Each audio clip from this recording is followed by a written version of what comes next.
Hi viewers, this is Rashmi Malapur Jaswal. Welcome to the video series on mental health, and today we have Ketaki Datta with us, who is a professor of English literature, but she has turned to mental health awareness. Hi Ketaki Datta, how are you?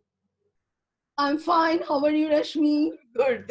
Okay. I would want you to introduce yourself to our audience, and if you have a poem on mental health, I want you to recite it to our viewers today. Okay. I'm Dr. Ketaki Datta. I work in Bidhannagar Government College. It's a government college in Calcutta. And in way back in 1996, I submitted my thesis. I was working on Tennessee Williams, and when I was working on Tennessee Williams, I found that Tennessee Williams's plays are loaded with mental health issues. All the characters are somewhat mentally disturbed, perturbed. They have bipolar disorder, they have some other mental problems, and these simply drew me towards the crux of the matter, that is mental health issues. Then I started working from 1996 in a college, and then I switched over to a government college. And then I found that this particular age group, that is 19 to 22, 18 to 22, they are prone to even suicidal desires. I was going through quite a few articles on mental health, and then I felt that along with this, I must help the youngsters to tide over these problems, which are simply holding them back. So I started working very frankly. I'm saying that I did not let them understand that I'm working on them or working on their mental issues. But when I was talking to them and I was trying to pull out the mental quirks which troubled them, I found so many avenues are there. Many avenues are opening up. These little children who have tender hearts, who think that our desires, we may make our dreams come true, then automatically I found no, this is not the right way. Perhaps they are diverting to some other ways, and they are falling into mental problems, depression. Sometimes they're seeking, ma'am, I had a student in 2020, 2014 in this college. He used to say, you're always saying be positive, be happy. Is it always possible to be happy? It is not possible. I said, then what do you want to do? He said, ma'am, I must nurture this sadness within. Out of this sadness, some better creation may come. And then automatically, there will be some sort of sublimation of this particular negative feeling. I listened to this young boy of 19, and I was wondering, yes, this is not bad. We can treat in that way also these youngsters, and we can pull them out of this mental miasma of confusion, or the ruts they're in. So I thought that I must work with these youngsters only. So I basically concentrate on these youngsters. That is one reason. And another reason is that when I was going through Tennessee Williams plays, those plays, I found that these plays themselves are grist to the mill. If I want to work on health issues, I can easily work by taking each and every character. For example, Laura. For example, her mother, Amanda, in The Glass Menagerie. We find all these are mentally surcharged people who have some quirks, some negative proclivities, which they pamper. And at last, they blow out of proportions. And Tennessee Williams' characters sometimes think of committing suicide, but that is a positive point of Tennessee Williams, that his characters hardly commit suicide, whereas other characters are prone. That's the reason. Now I'm going to read out the poem as you asked me, Rashmi. Rashmi is a very nice host. She is an erudite person. I heard about her. And when she talked to me, I was in my seventh heaven. Oh my God, I must talk to Rashmi and I must say whatever I have within me. I'm a very emotionally searched person. So, anyway, I'm going to read out my poem. Colors of Emotions. I cried out in anguish, related my sad tale to my friends.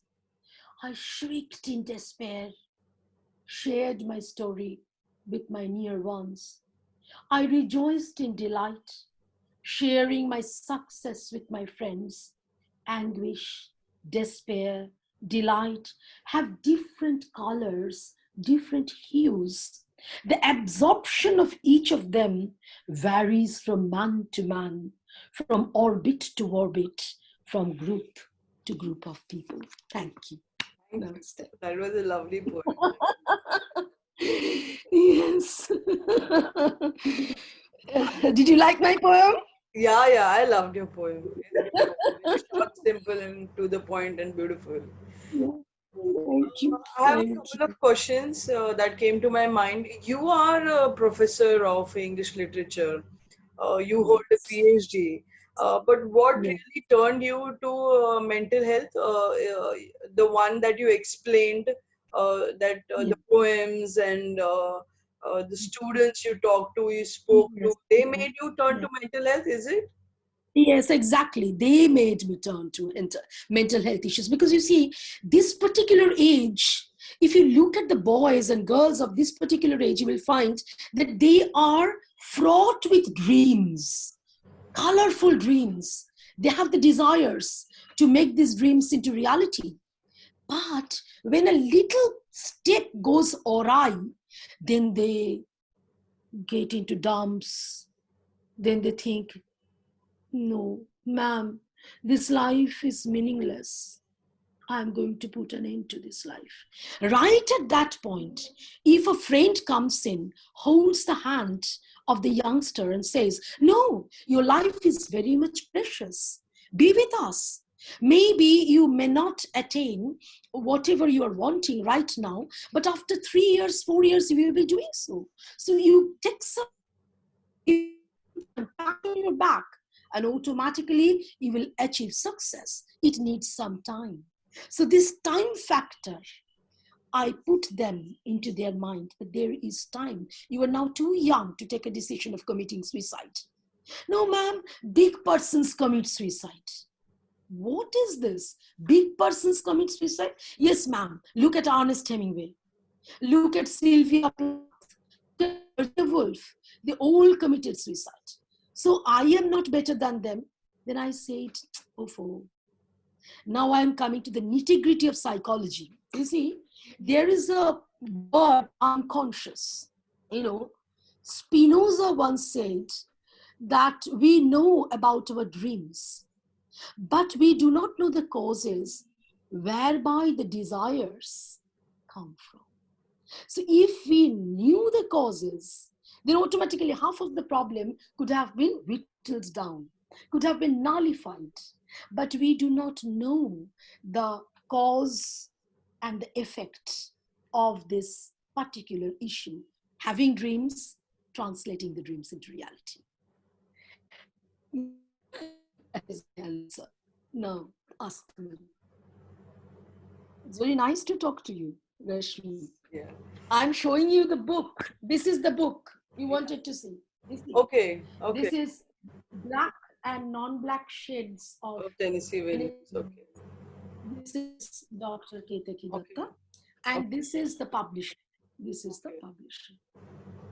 okay. Okay. That's your thesis, right? Yeah, that is not actually my thesis. I developed on it. I added many things. You see, you look at the chapters, you will be really happy because these are dealing with mental health issues only. You Okay, see, the world of Tennessee Williams, a journey. Then Angel in Armor, Angel in Armor, a study of the black plays. okay, okay. Quempleritis. So these are the, Different the chapters. chapters. Yeah. Yeah, these chapters also focus on the mental health issues because all these characters, they had some problem with their mind. Mind is a place. that can make the heaven of hell and the hell of heaven. John Milton said. Yes. So I found this. You see, Janus facet personality unmasked. This is one chapter. Janus facet personality Okay. unmasked. Okay. That what is Janus facet? Two faces, Okay. one in the front, another in the back. Back. So these particular issues are there in Tennessee Williams. If you get time, then you go to the plays of Tennessee Williams, especially The Glass Menagerie, A Streetcar Named Desire, Cat on a Hot Tin Roof. These are timeless plays.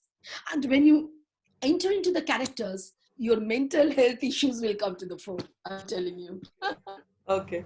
My next question is, what do you think is the reason for people facing mental health issues today? Yes. You see, illusion. There's a book by Eric Fromm, Beyond the Chains of Illusion. I think I have the book with me. I'm just, because, just a minute. Yeah. Beyond the Chains of Illusion. Look at this book. This is a book by Eric Fromm. Eric Fromm was saying that the concept of unconscious force determining man's consciousness and the choices he makes have a tradition in Western thought going back to the 17th century. So this is not a present day problem, you know. It has a history. It has a history. For example, Nietzsche is saying, my memory says I have done this. My pride says I have not. And my memory yields. Now, this illusion, you see, when we are growing up, what do? I will become a doctor. Yes. No, no, no. I'll be a space scientist. No, no, no. I will become an engineer. Now, when this dream remains in the realm of dreams, that is fine. When at the age of 17, 18, the peer pressure comes from the family, now decide what you want to be. And we are putting all our efforts in order to make the dreams come true. Yeah. Who knows? It may be an illusion. Yes. It may not be an illusion. And if these two do not match, my dream and my capability, my desire, I am a poet. I was a science student at one point of time. My father was a doctor. He used to say, you will be a doctor. And then I sat for the joint entrance examination. I came out cutting a sorry figure. I could not make it, and I did not become a doctor. Instead of that, I turned to literature. Literature became my everything. So the illusion I was chasing and the reality, there is a gap between the two.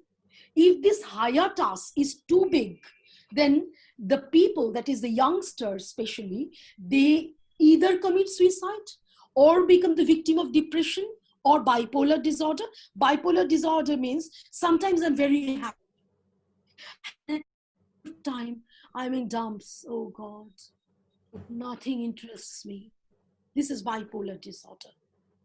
And other issues are, for example, despair, stress-related despair.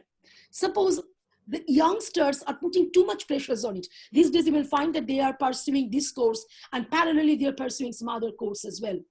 Then caught between the two, they can neither take care of the studies they're doing, nor they are trying to run.